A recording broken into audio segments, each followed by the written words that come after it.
Call of Duty is probably a franchise that a lot of people know, love, and even hate. And this Call of Duty I'm talking about today's video is probably the most hated Call of Duty for the longest time. So let's get right into it. With no connection to the place we call home. I don't want it. Call of Duty Infinite Warfare, which came out in 2016 and everyone hated it. Well, a lot of people did. And the trailer, which was released early in that year, is one of the most disliked videos on all of YouTube, which we can't check how many it is at the moment, but before they disabled the dislike button and everything, it was over 4 million dislikes. And I wasn't the people who disliked it after watching it or before watching it. I tend to not judge a book by its cover, so I always wait till the game comes out and play it and then give an opinion on it. And Infinite Warfare deserves more love than it does. Like, holy shit, it's such a good game. The campaign, oh my, the campaign is so good. So many badass moments, like taking down a giant robot like Titanfall, like, you know, Titanfall eats shit.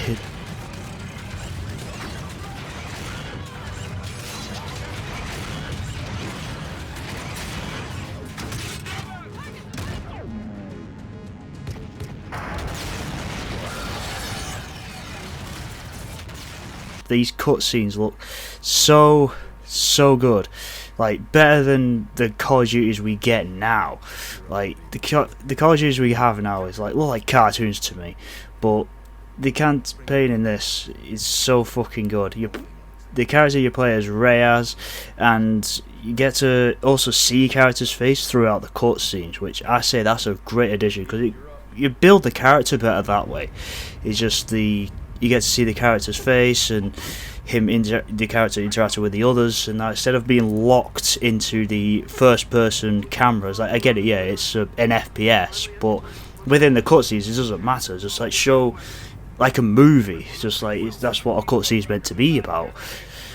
And you have like other great characters like Ethan, the robot, who's like your brother in arms, a goddamn badass. Like, I never thought I'll ever be able to have like an emotional sort of attachment to a robot, but this game just proves me wrong, and Ethan is such a badass. I'm gonna let this scene play out at the end of one of these missions near the end of the campaign. Captain, your suit. Took a hit in the cockpit. Left arm's torn. Unsettling report, sir.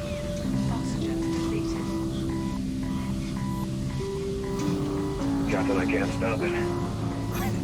What do I do? Let it go, Ethan.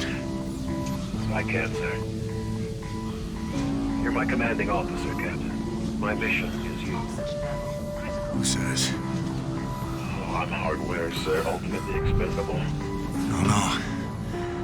You're my brother, Ethan. You're talking robot, brother. Affirmative. Yes. Well, I am the handsome one, sir. No doubt. Looks like this is the end of the line, partner. I think I'm scared, sir. Me too. Captain, stay with me. Sir. Captain. And some of the other good characters in there. You also have Koch, which these are the main antagonists of the story, and he is played by Kit Harington, Jon fucking Snow. Catch your breath, trooper. Coach, gun destroyed. Data. And oh my god, he plays a fantastic role of the main antagonist, bad guy in the story. He plays a really good role in that. Like, he needs to be a bad guy in other franchises. And you do a lot of like flying segments, like you're piloting a spacecraft and you're taking down like other like pilots and big large spaceships, like space combat. It's like, god, it's like Star Wars. It's crazy. And it's like if they added that into the multiplayer mode, like having dogfights, I was like, yeah, it'll be a bit too similar to Star Wars, but it'll be a nice addition to the multiplayer. Which, yeah, I'll talk about the multiplayer shortly. But I would love that if they added that into the from the campaign to the multiplayer, like space combat. It would have been like, yeah, it wouldn't fit the multiplayer like formula, but it would have been a nice addition, like something different, something new, something to try. But shame they didn't have it. And the campaign is about 7 to 8 hours to complete, 9 to 10 if you're getting all the collectibles and 100% it and stuff. And which is great, because the Call of Duty now we get about 6-ish hours really. We don't get that long.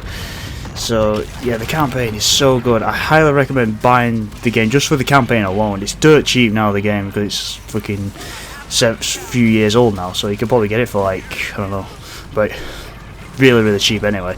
So let's get on to the multiplayer. Now let's talk about the multiplayer real quick. I say the multiplayer in the Infinite Warfare is way better than Black Ops 3's multiplayer. I know they're similar in how they work, like similar systems, but I say Infinite Warfare did it better. It felt smoother in Infinite Warfare, because in Black Ops 3's it felt like you was a brick wall with a jetpack. Like, you felt so heavy. It was like, it makes it more realistic in a way, but it's like, well, it's the future. Like, you're meant to be just flying everywhere, I suppose. But with Infinite Warfare, it just felt a little bit smoother and a bit more cleaner in a way. Just like, I don't know, it just felt better on Infinite Warfare than it did Black Ops 3's. And the weapons in Infinite Warfare are kind of like Advanced Warfare, where you had like different variants of every weapon, but they weren't as overpowered as Advanced were. Like, they didn't give you massive buffs, they just give you like small little advantages with variants, like slightly less recoil, a bit more accuracy, more range, a bit more rounds in the mag, or just little things, not like the Advanced Warfare where they'll just increase your damage or fire rate and then you can just dominate the entire match and lobby and everything, like the Obsidian Steed Battle 27. Like, you could dominate the world with that thing. And yeah, they have a supply drop system in it, but they don't shove it in your face that much. And also, it's not like Black Ops 3's where it's like kind of pay to win, because the weapons in Infinite Warfare aren't, you could get the base versions like just by leveling up, but in Black Ops 3 there's certain weapons you can only unlock via the supply drops, which I think that's just stupid. With Infinite Warfare, you just, all in the supply drops is just the different variants of all the base weapons, so you'll get different versions, so it's better that way than Black Ops 3. And also, you don't need to use like real life money, you can just use the salvage you get from just opening supply drops. Normally you get these keys throughout the match, like through matches you play, and you just unlock supply drops that way in certain challenges. So I say that's a really good way. And the maps now, I couldn't tell you the names of the maps in Infinite Warfare, I couldn't tell you in Black Ops 3 either, but they did fit the game and they had a good variety, and they did bring back Terminal, which is like a classic map for Infinity Ward. It's like Nuketown with Treyarch. So that's the multiplayer maps, so I couldn't put a name to any of them other than Terminal. So let's get on to the zombies of this game. The zombies in Infinite Warfare is fairly decent. It's quite similar to Treyarch zombies, just put a new twist on them. Like, you have Tough Enough, which is pretty much Juggernaut, and you have Quickies, which is Speed Cola, which I don't mind, that kind of following Treyarch's footsteps, like in the zombies. Like, if it ain't broke, don't fix it. You had the boss alien zombie that showed up every few rounds, which he is quite challenging, especially like the first few times you playing the zombies. And there's this fate and fortune cards, which give you like temporary buffs throughout the match, and you have this ticket system. There's a few new systems and stuff just to give zombies a bit more depth, a bit more added to it than like Treyarch tried to do a lot with Black Ops 3, so they're trying to, you know, pull it back a little with Infinite Warfare. And you know, it's a nice change, I say, with the Infinite Warfare. And with the arcade system, which I thought was quite neat, is instead of when you die in the game and you're waiting for your teammates to finish off the round, you can spawn into a arcade and you try and get tickets, and you get these tickets, and then you helps you out when you spawn back in, and you can stay in the arcade as long as you want getting these tickets and that, and then you walk through this door and then you spawn back into the map and then you carry on. And that's a really nice little feature, I say, with the arcade system. So you're not like just watching your mate and just sat there just waiting for the next round to start, and then when you spawn back in you've got next to fuck all, or just a lot of points, or mixed to no points. So, and the points in this is cash, but everybody does it different. You have points, money, whatever.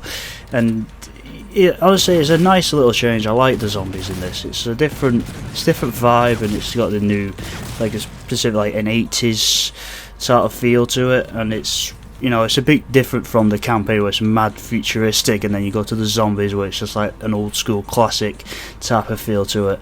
So that's the zombies on this game, and yeah, I highly recommend the zombies in this game. Well, and that's my take on Infinite Warfare. If you haven't played this game yet, or you hit a dislike and just never looked to it, I say go buy it, go play it. It's just, at least the campaign anyway, the campaign is so fucking good in this game, and the zombies are great too. And the multiplayer, it is dead, but on consoles, TDM, there's a little bit of activity here and there, so you can kind of have a blast on it. And yeah, this video is a little different to what I normally upload, but leave a like and a comment if you like this type of stuff, and subscribe if you're new to the channel, and comment down below of what you think of Infinite Warfare, and also some video ideas. Let me know, I'm open to any suggestions, and hope to see you in the next video. And as always, stay safe, people.